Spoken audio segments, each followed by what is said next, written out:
Leave it to a sentimental old fool like me to visit the grave of my ex-mother-in-law. I have no contact with that family anymore whatsoever. But Mama Linda has always been nice to me, so why not pay my respects while I was at the Ormoc cemetery anyway? She was not the purpose of my visit. So what was?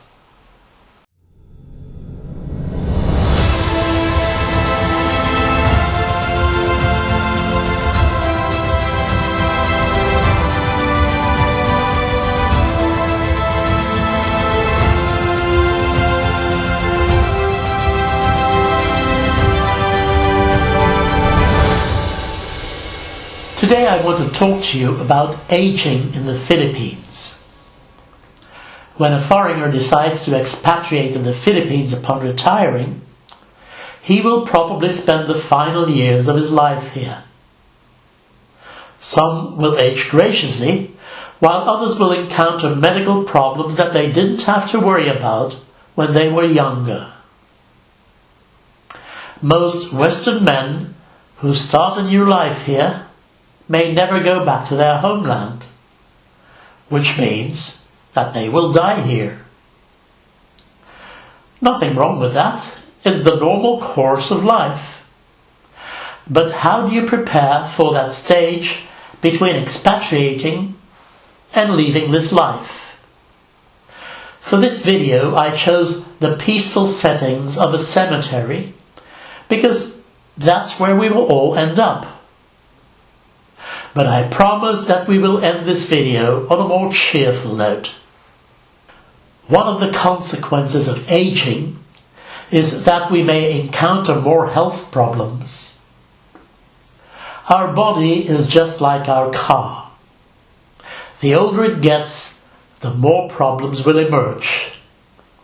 If you never take your car in for servicing and forget oil changes, that car may find its way to the car graveyard quicker than when you take proper care of it. The same goes for our body. Get a complete checkup once a year when you are a senior citizen. That goes for everybody, whether you stay in your home country or move elsewhere. There's no reason why you shouldn't go for checkups in the Philippines. They have good doctors and hospitals too. For major surgery, you may have to go to one of the big cities such as Manila, Cebu or Davao. But for most medical problems, you can just as well go to a local hospital. Avoid the public hospitals as their accommodation often leaves to be desired. Go for a private hospital, whether it's just for a checkup, for treatment, or for surgery. Most doctor's visits and laboratory fees are fairly inexpensive, but the cost of surgery can quickly mount up. Therefore, you should seriously consider getting a medical insurance shortly upon arrival in the Philippines if you have the intention of staying there for the rest of your life. If you have a medical insurance in your country of origin, check with them before leaving if they cover your medical expenses in the Philippines, as this may differ country by country. In most countries, I believe they don't, but maybe your country is an exception. If you need major surgery and you have kept your medical insurance in your home country, you may want to take a plane back home and have the surgery done there. But when you have an acute medical problem, it may have to be dealt with right away, and you cannot be transported to your home country. So it is of the utmost importance that you plan ahead for should you need surgery in the Philippines.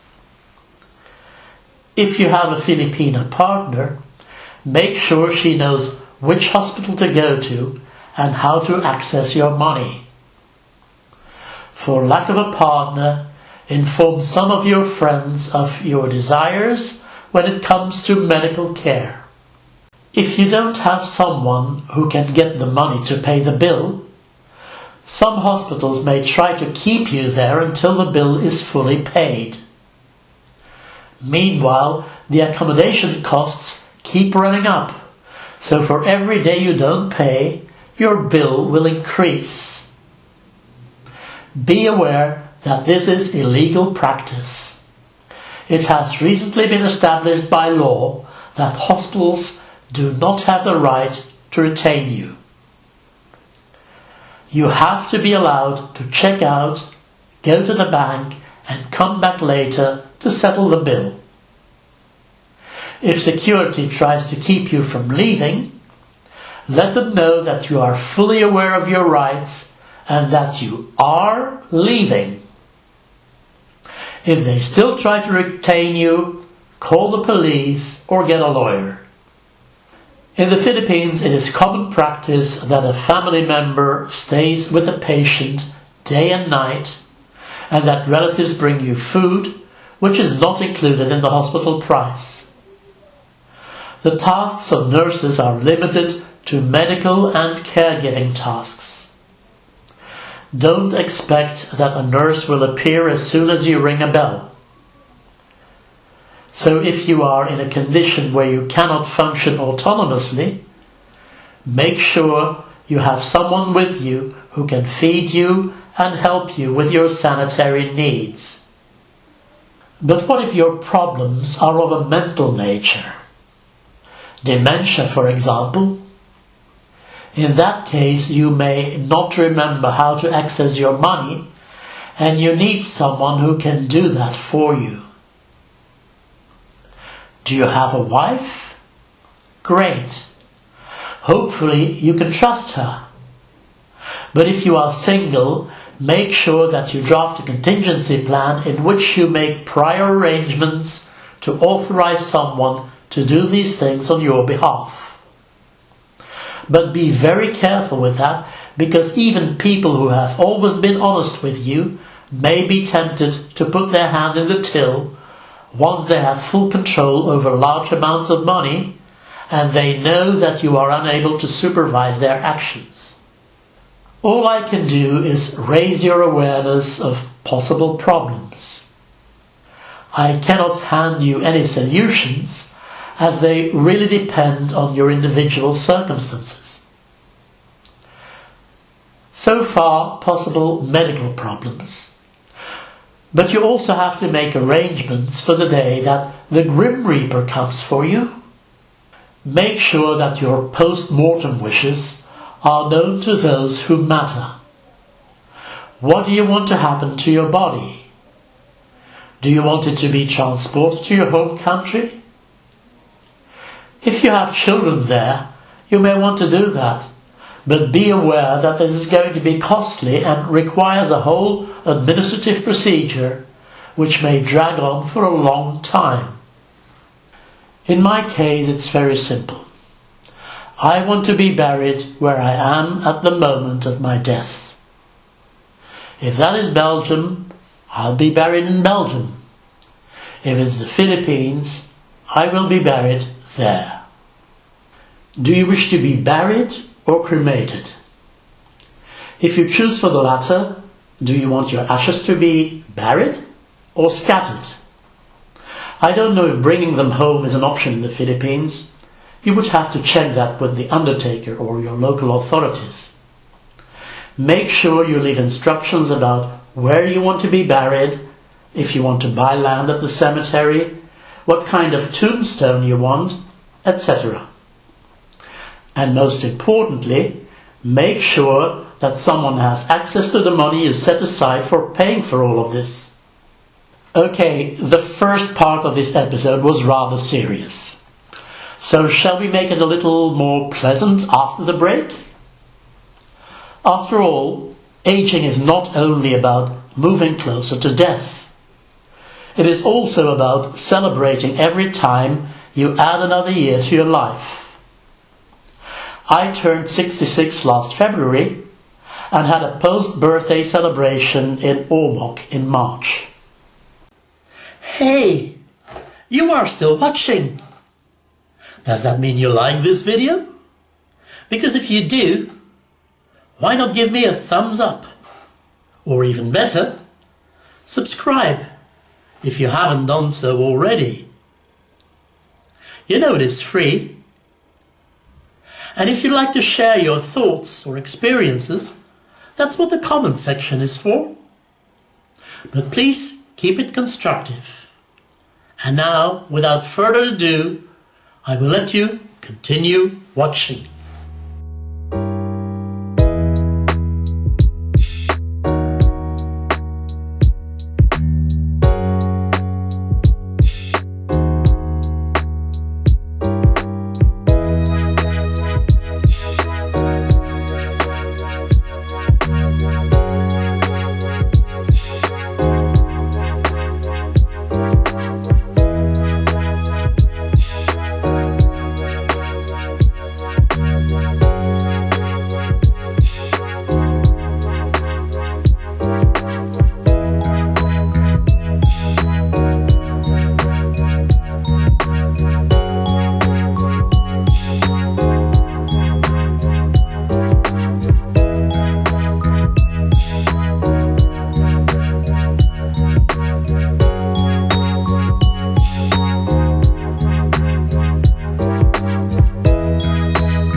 If you like watching Ormok Revisited, you may also fancy my other series, 7 Amazing Tales of the Philippines and the Expat Files.